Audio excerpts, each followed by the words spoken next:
Syria chemical attack, Trump cancels Latin America trip.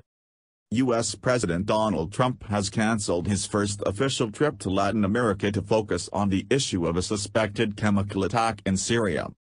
He will remain in Washington to oversee the American response to Syria, the White House said. Meanwhile, the global chemical weapons watchdog has said it will send a fact-finding team to the site in Douma. Medical sources say dozens were killed in the alleged attack there, but exact numbers are impossible to verify. The Organization for the Prohibition of Chemical Weapons, OPCW, said a team would deploy to Syria shortly. It comes after Syria and its military backer, Russia, both said they wanted to facilitate a visit by inspectors. Syria denies being behind any chemical attack. U.S. Vice President Mike Pence will travel in President Trump's place for the Latin America trip, which begins in Peru for the Summit of the Americas. Later on Tuesday, the UN Security Council will vote on competing U.S. and Russian draft resolutions on the Syria incident. The U.S. wants a new panel to be set up that would investigate and apportion blame for chemical attacks in Syria, but Russia is likely to veto the proposal. Mr. Trump has pledged a forceful response, and has spoken of numerous military options.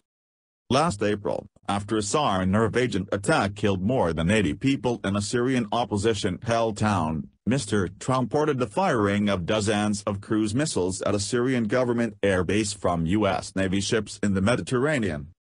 It was the first direct U.S. military action against forces commanded by Syrian President Bashar al-Assad.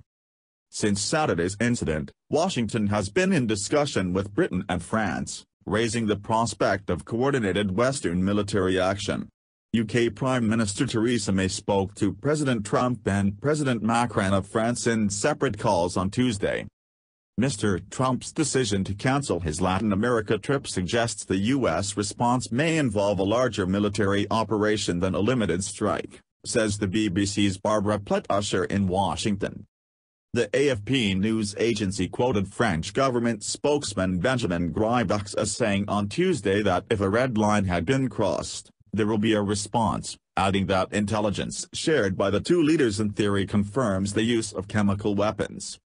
The U.S. and France have not released evidence to support their assessments of the alleged attack. Neither the death toll nor what exactly occurred can be verified as the area is blocked off, with access denied. Russia has warned that the UN Security Council that U.S. military action could have grave repercussions.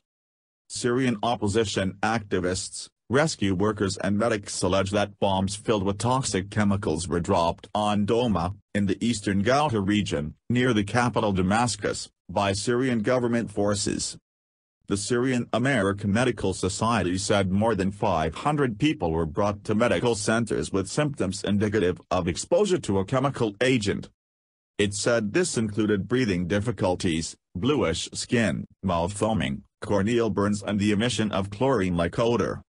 The estimates of how many people died in the suspected chemical attack range from 42 to more than 60 people, but medical groups say numbers could rise as rescue workers gain access to basements where hundreds of families had sought refuge from bombing. The French representative at the UN Security Council said poison gas had deliberately been used as it could seep down to the basements.